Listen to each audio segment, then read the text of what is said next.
Guys, welcome to this video live stream and or highlight. Be sure to hit that like button if you enjoy these kind of contents. Subscribe and let us know if you're new, or sound off in a chat. And especially if you're new and this is the first time you're joining us, we're actually talking about the Square-Enix Blitz. That's kind of what I'm titling it. We got TGS 2022 going on right now. Nintendo also just had its live show, followed by Sony having its live show, announcing a lot of Square Enix games. It felt like we got a lot of farming sims, at least on the Nintendo side.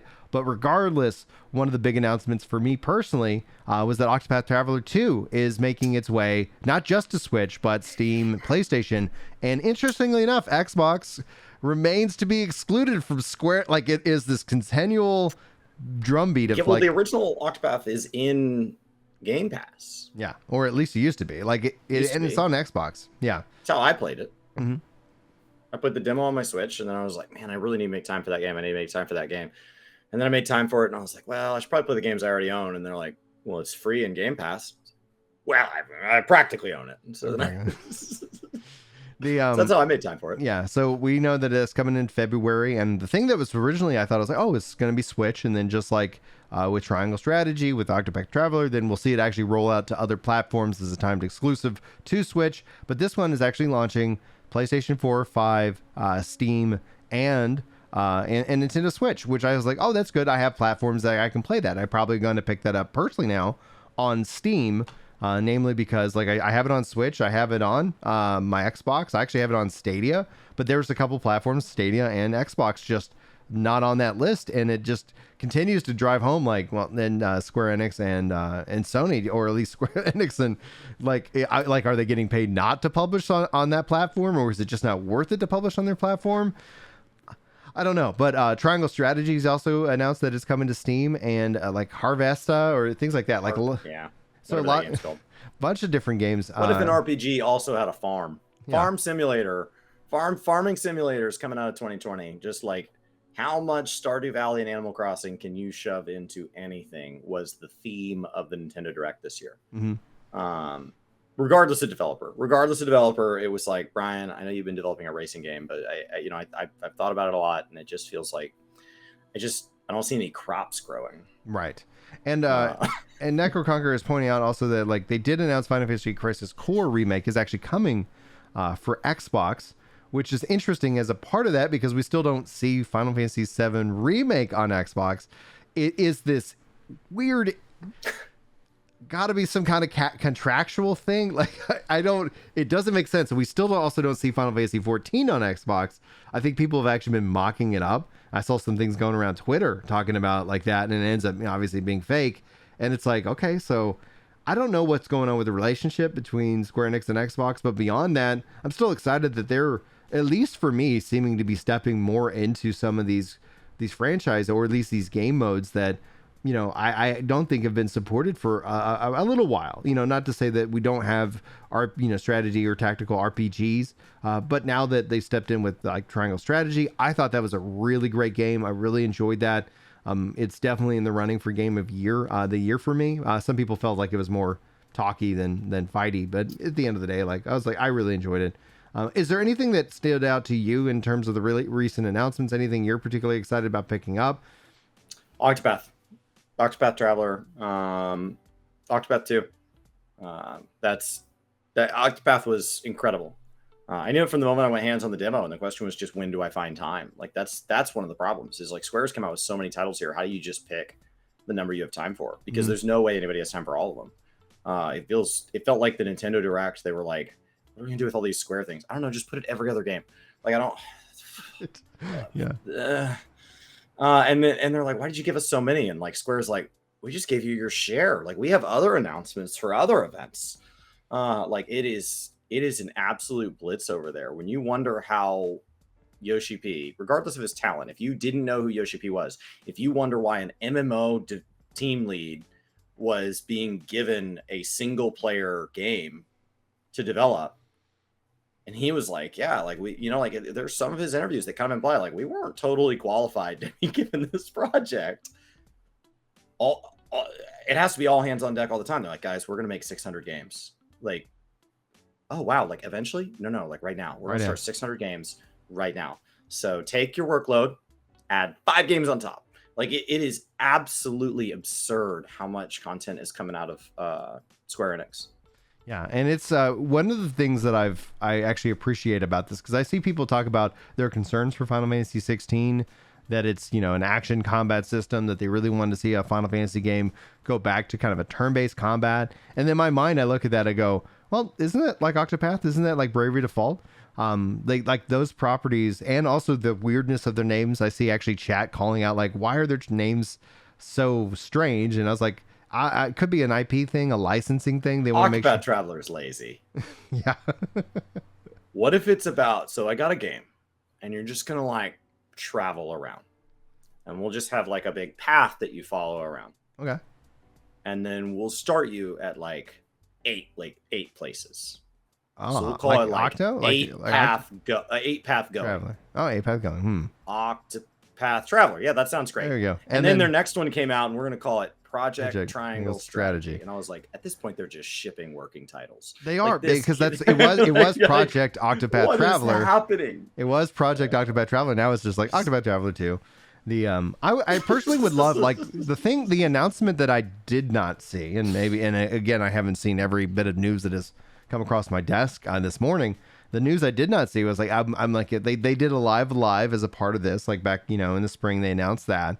And so I was like, oh, are we going to start to see kind of the remaster of the NES, SNES era games in this style? Will we see Final Fantasy VI and things like that? And we have yet to see that, at least according to my knowledge. And I was like, that's what I'm hopeful for. That's the message that gets me to tear up and be super excited, because I love the art style. I love the direction. I love this concept of this 2D HD visuals, because I appreciate Octopath and its visuals so much. Now, what I'm looking forward to in Octopath 2, kind of as kind of like, oh, they did Octopath 1. Here's some of the weaknesses that I felt in that game.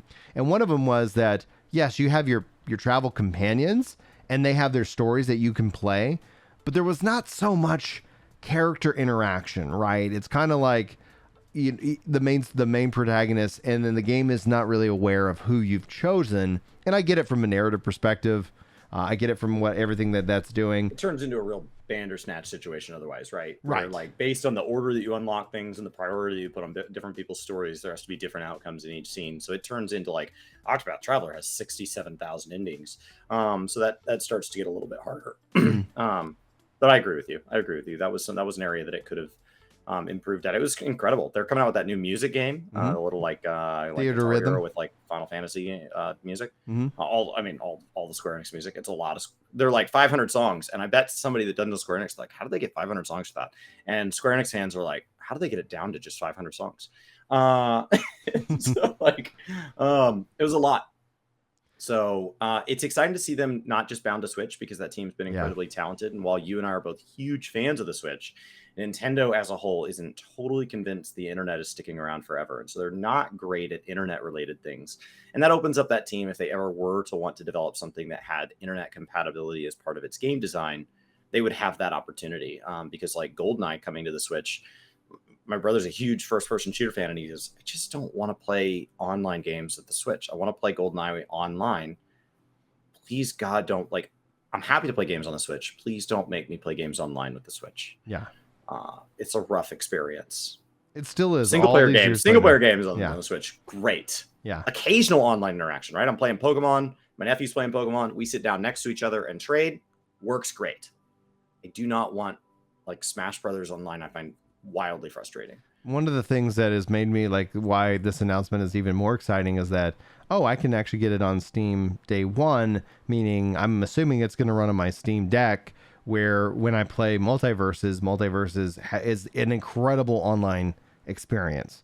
When I play, like now it's like I can add in, obviously the, like Octopath Traveler to this. Like, that's going to make my library so much easier. I do have the entire Final Fantasy, classic pixel collection on Steam Deck. I've got 14 on Steam Deck. Like, all of a sudden, like, this, like, I'm curious to see what ultimately happens with Switch and Nintendo. Do we see a Switch 2? Do we see something different coming out of that company in the next couple years? Because like the Steam Deck in and of itself being its level of flexibility. That's really where the competition comes in. Like whether like I have a Switch OLED because I'm a Nintendo nut, but at the same time I'm also somebody who's very hard on Nintendo. So when I talk about Nintendo online, there's always these interesting Nintendo defenders that come in. They're like, you just hate this company. It's like, well, I hate that I give them money and then complain that they're not actually innovating. Like that's my biggest complaint. I'm like, oh, you made a slight step in progress. Here, let me reward you with money. And then Nintendo's like, people love it. Like they're buying the it. Ethernet dongle is like the perfect metaphor for Nintendo. Like a clever, wildly branded thing that I can kind of give them money for, but not every Nintendo fan owns, that does a task that everybody else does natively. Yeah. Like it's like, come on. I love Nintendo. I do. I've been a huge fan. I'm really excited there's another Zelda title coming. Yeah. I'm super pumped. But the Octopath Traveler team, I think they're really crushing it, and I don't want to see them bound to only the choices that Nintendo makes, because there will be a platform after Switch, and Switch has been wonderful. I enjoyed the Wii, but there will be a time after the Switch, and if that time after the Switch is like, the dark ages, like a Wii U or something, they're going to be bound to that because that's the choices they made, and they chose to tie themselves to that dev environment. So I think the fact that they've had success and they're having success elsewhere, since we're here to talk about Square-Enix, that's a really good thing for the Square-Enix side of things. Yeah, it's really good for Square-Enix. I think it also continues to show the power that Square-Enix has. I saw earlier in chat, someone's like, I'm locked into the Sony ecosystem because of Square-Enix, because that's where they're publishing all these games. And I don't blame them for that at all. Like, that's the reason why I bought a PlayStation and a 2 and a 3 and a 4. Still can't get a 5. One day I will. We'll see how that goes. That's why they pay for Square Enix games. They know that a portion of PlayStation owners are there because of third-party agreements they have. Well, and that's, I mean, I followed them from the SNES to there because I was like, yeah, I am a Square Enix nut. That defines like this nostalgic, that defines who I am. And that's where it's like, I definitely really like to experience their games. And I'm like beyond thrilled that it seems that there's going to be a little bit more flexibility, especially with Sony's recent kind of, I guess coming to terms with how the model's changing, where they're actually publishing it on PC. Been playing Spider-Man on my deck, and it's a wonderful experience, especially because I can't, I was like, I'm not going to buy a 4. I'm not going to buy a PS4 if I'm able to now find one, but then save up the money, which will probably be maybe next year. Well, I'll see if I can get a 5, but before we continue on, Phil, with 40 months of support as a member over here on YouTube, thank you guys so much. If you happen to be here on YouTube, if you happen to be a member, it's weird because they don't tell you, but if you actually hit the dollar button, you'll tell you if you have a free membership promotion. Kind of like over here on Twitch, it just says you've been supporting us for excellent amount of time. On YouTube, you have to take an extra step, and that's what Phil did. So 40 months, dude. You just got their Scrum certification. What? I missed that. Yeah. Oh, just got, okay. I see the message themselves. Yes, awesome. It won't let me highlight it here. It didn't actually show up with that message. So one way or another, I just wanted to say, hey, congratulations, Phil, and thank you so much for that support. Chris, do you have any other thoughts or anything in terms of the Square Enix's lineup? Are you going to be picking up the rhythm at all? Like, is that a game that interests you? Honestly, right now, like the question is, what can they put in Game Pass? And so as much as I'm loving all these games, it's what can they put in Game Pass? I think right now Final Fantasy 13 is on its way out of Game Pass. So they've been passing through. I think Final Fantasy 10 and 12 have so there's been different ones passing through. Game Pass has been kind of a filter because I'm finding the number of great games that are out there these days overwhelming. And so it's a question of like, okay, I can only afford to buy so many games in a year.